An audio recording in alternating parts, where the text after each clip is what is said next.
Hi, good afternoon, students. Welcome back. So this is the second video lecture for Unit 3, focusing on human development across the lifespan. And in the first video lecture, I covered theories on infant attachment. And again, the infant attachment describes the close emotional bond that exists between the child and the caregiver. And the theories I covered so far express that or posit that a close attachment to the caregiver during the first year of life sets up an important foundation later in life. And so Bowlby, for instance, we looked at the work by Dr. Bowlby. He theorized that infant and mother instinctively form an attachment. And then we looked at the work by Harry Harlow, who conducted some historical research that investigated the concept of attachment.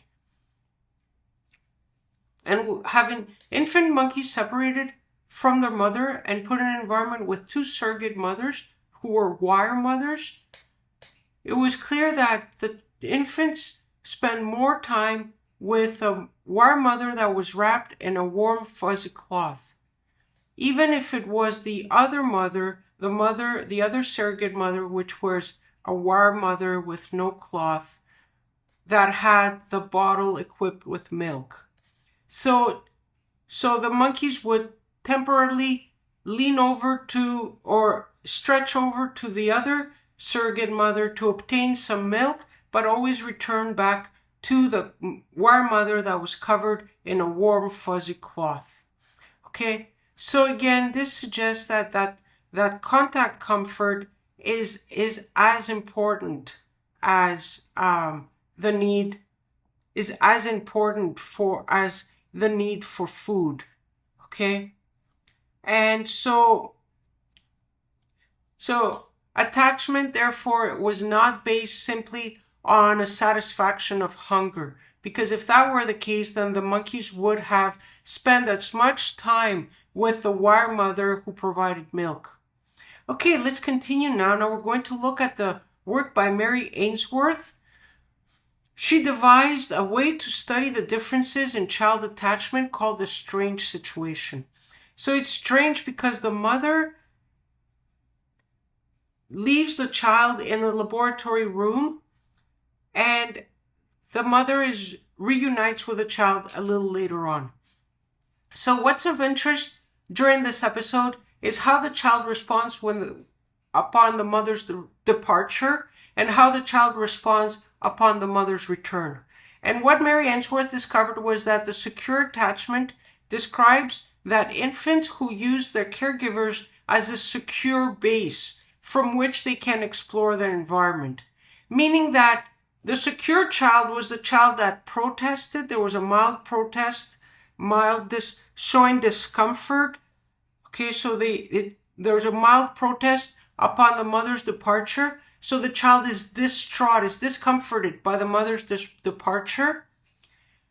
But then when the mother returns, the child is easily comforted when the mother returns. Okay, so the child is seeking contact with the mother, hugging the mother, wanting to be reunited with the mother. Okay, so is easily comforted when the mother returns. And that's very important, is how the child responds when the mother returns.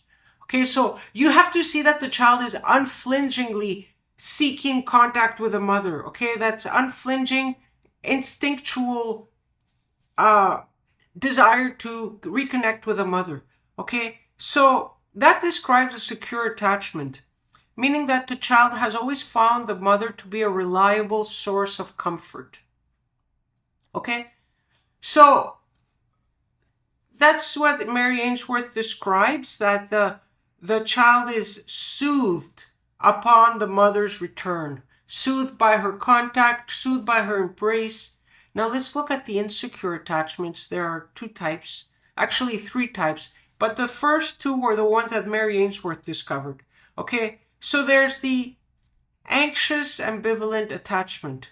So the anxious ambivalent attachment is an insecure attachment style, and here the child is distressed when the parent leave. Okay, so there's the child feels distraught by the mother's departure. But when the mother returns, the child shows ambivalence, okay? So the child alternates between reaching out for the mother, wanting contact with the mother, and then also punishing the mother, so showing anger against the mother. So this anxious ambivalent style is marked by emotional activation, okay? So there's an emotional hyperactivation. The child is showing anger towards the mother, okay? So the emotions are not suppressed. The emotions are not, the emotion towards the mother is not one of detachment. There is an emotional hyperactivation, okay? And so there's ambivalence. First, the child clings on to the parent as if soothed by the parent, but then alternates with showing anger towards the parent. Okay, so perhaps the child is pushing the mother away when she returns. So that's an ambivalence, right? Then we have the avoidance style. So these are children who are the avoidance style. The child is not distressed by the parent, okay? Very little distress, okay? So they're least distressed by the parent's departure. And when the mother returns, they ignore her, okay? So they ignore the mother when she returns. So this is an avoidant child, avoiding contact with the mother. And then Dr. Ainsworth, a graduate student, found a fourth style, which is the disorganized style. Okay, this is disorganized or disoriented, is when the child shows contradictory or disoriented responses upon the caregiver's departure and return. Okay, and these responses are indicative of distress upon the caregiver's return. Okay, so the child is distraught by the return of the mother. They're distraught by her. Okay, so these are situations where the child is disoriented. When the mother holds on to the child looks away from the mother. Okay, so it looks away and does not reciprocate affection. Okay, when the mother is showing affection toward the child does not reciprocate it.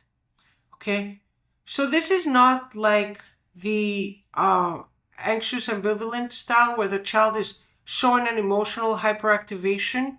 Okay, so clinging, there's emotional reaction toward the mother, alternating with pushing away. Okay, so showing anger towards the mother. Okay, disorganized, disoriented, the child is not soothed by the mother. When the mother returns, the child is distressed, is distraught by her return, and the child is showing disoriented reactions, like not making eye contact with the primary caregiver, looking away, and also not being non-compliant with returning affection. Okay, this is personality development in childhood, and this is a theory we're going to look at by Erikson, and it is a stage theory. So stage theories have three important components. The first component is that the child's development progresses through stages in order. Okay, so the child has to go through these stages. One is the next stage is predicated on the prior stage. So the child has to progress through each stage in order. Okay, and this progression is related to chronological age. Okay, and these are there are major discontinuities in development. Okay, so discontinuous development is a concept that proposes that growth and development occur in a series or sudden shifts or leaps that tend to occur universally. Okay, so that rather than a competency or a behavior or mental operation unfolding gradually over time, this is a stage where there's discontinuity, meaning that the growth and development occurs in a series of sudden shifts. So the child moves from one stage to the other, okay? And these stages are universal. So the child goes from one stage where it shows one capacity to another stage where there's another competency or another capacity. There's a leap that happens, okay?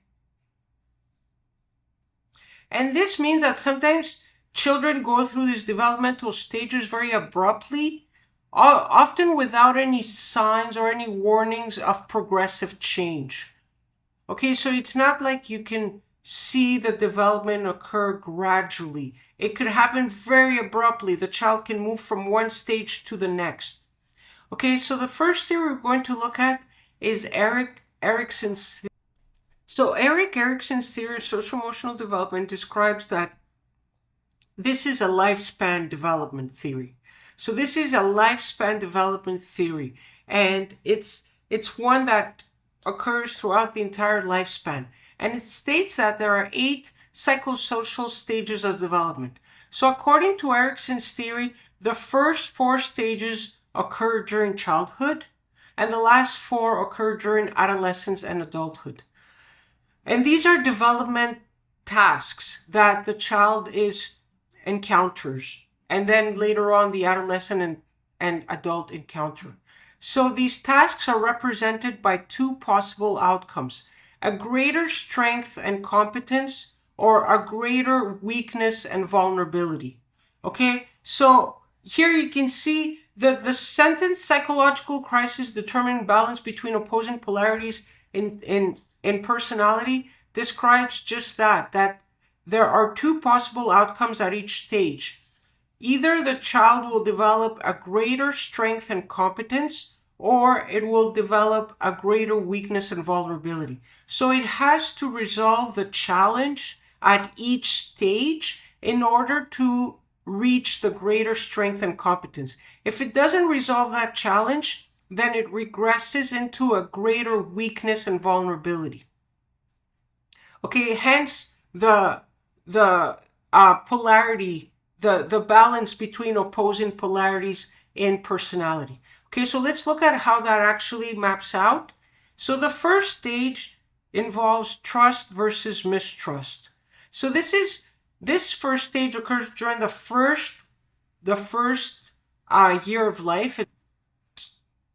So this is where the child may develop trust that its basic needs of comfort, food, and warmth are met.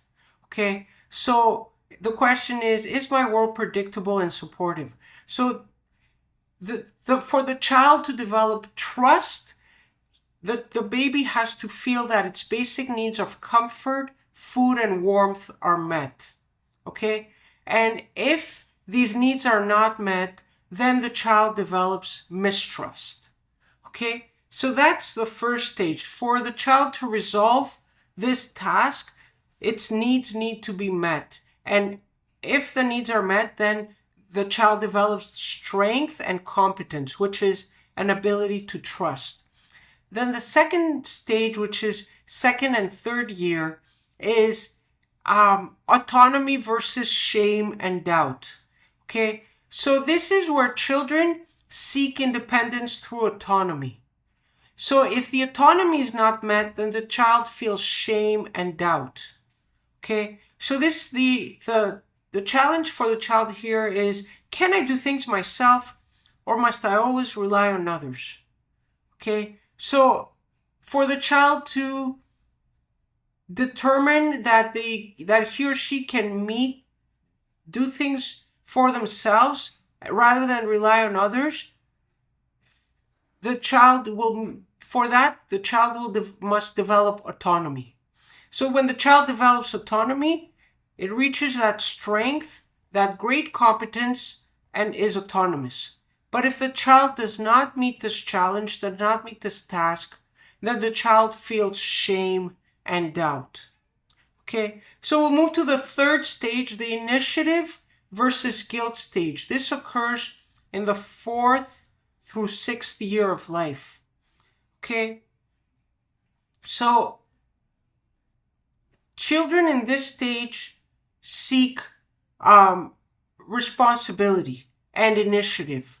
Okay, so they seek responsibility and initiative, and this helps them if they become responsible and demonstrate initiative. Then they can answer the question, am I good or am I bad? And they will answer with being responsible and showing initiative. So they will answer with, I am good. And so this is going to give them the strength and competence of initiative. They can take initiative and sustain responsibilities and complete their responsibilities. So that's initiative versus guilt. Okay? So that happens through the fourth through 6th years of life. So ages 4 through 6. And then the last one, stage 4, is industry versus inferiority. And so here the child asks, am I competent or am I worthless? Okay, so notice that in stage 3, the child is asking, can I take initiative and am I responsible? But here in stage 4, the child is describing, can I actually effectively achieve a task? Okay, can I achieve industry by mastering knowledge and intellectual skills? Okay, so here they are evaluating their own competence. Are they effective at what they're doing? Because it goes beyond saying that they will do it and take responsibility for it, but into an area of mastery. Am I actually effective and industrious? Am I actually efficacious at what I am taking responsibility for? Am I efficacious? Am I doing a good job at it? Okay, so the answer is, the question is, am I competent or am I worthless? Okay, so here children achieve industry by mastering knowledge and intellectual skill, because they're in school, right? So this is the only way that they can demonstrate their industry, is by how well they perform their school activities. Okay, and if they do not achieve industry, then they may feel inferior. Okay, so let's look at how children make sense of their experiences and how they build their understanding of the world. So Piaget believed that there are 2 processes that occur. First is assimilation. So assimilation describes what happens when a person incorporates new information from their experiences into existing knowledge. Okay, so the existing knowledge, according to Piaget, comes in the form is a schema, and is how the knowledge is organized. So we have a schema for driving a car. We organize the knowledge of how we're going to proceed to drive a car. We have a schema of what to do when we enter a restaurant, when there are tables and there are napkins and tablecloths, versus entering a restaurant where there's a buffet. We have a schema, a framework of how we're going to proceed in each of those situations. So it's a framework of knowledge that organizes our knowledge. So that describes a schema. And so according to Piaget, we have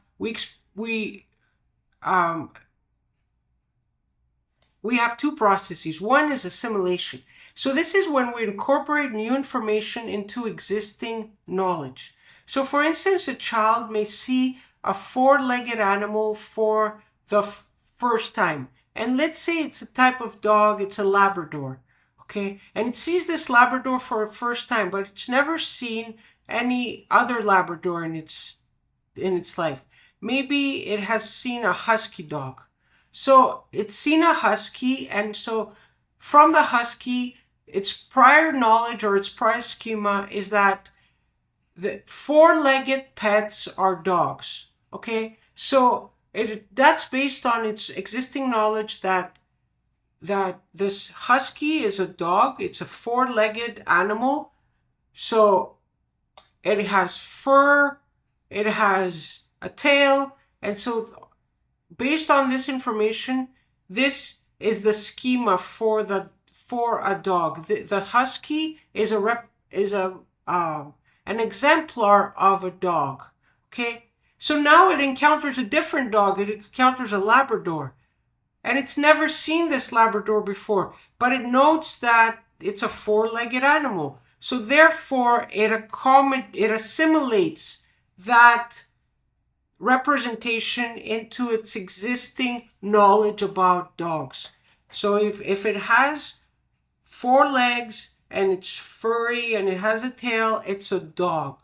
Okay, so it's going to start calling the Labrador a dog. Okay, because it's assimilating the new information into an existing schema. So the existing schema doesn't change, it remains the same. So that's assimilation. Now let's look at accommodation. So this accommodation, let's look at the baseline. The child has as a starting point that four-legged animals are dogs. That's its schema. Four-legged animals that are fuzzy and have a tail are dogs. So that's the schema. So then the child sees a cat. It's a four-legged animal, it's furry, and it has a tail. So the child says, this is a dog. But someone points out to the child, no, this is a cat. It's a cat, even though it has four legs, it's a cat. Okay? So then the child realizes that all four-legged animals are not all four-legged animals are not dogs. Okay? So therefore the child has to accommodate its existing schema. It has to modify it. So it adjusts the schema to new information. Okay?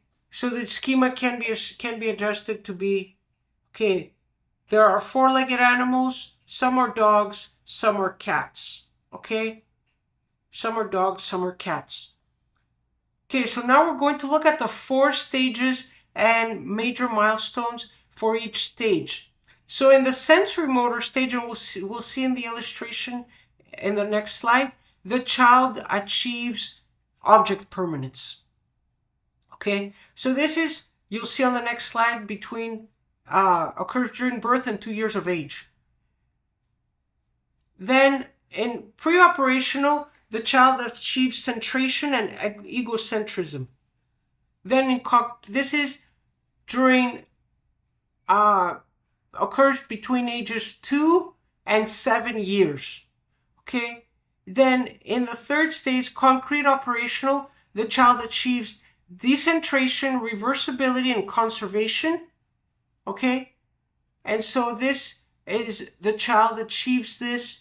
Okay, so the child achieves this from ages 7 to 11 years. And then in stage 4, the child achieves mental operations that are applied to abstract ideas, logical, systematic thinking. Okay, so let's look at each stage in more detail. All right, so the first stage is the sensory motor stage. So this occurs 2 years of age. So here the child is coordinating sensory experiences with motor actions. Okay, so the coordination of sensory input and motor responses. Okay, so during this time, the child's mind operates according to the principle out of sight means out of mind. If a child can no longer see something, then it no longer exists. So a way he tested this is he had a train go through a tunnel, and the child is observing this train.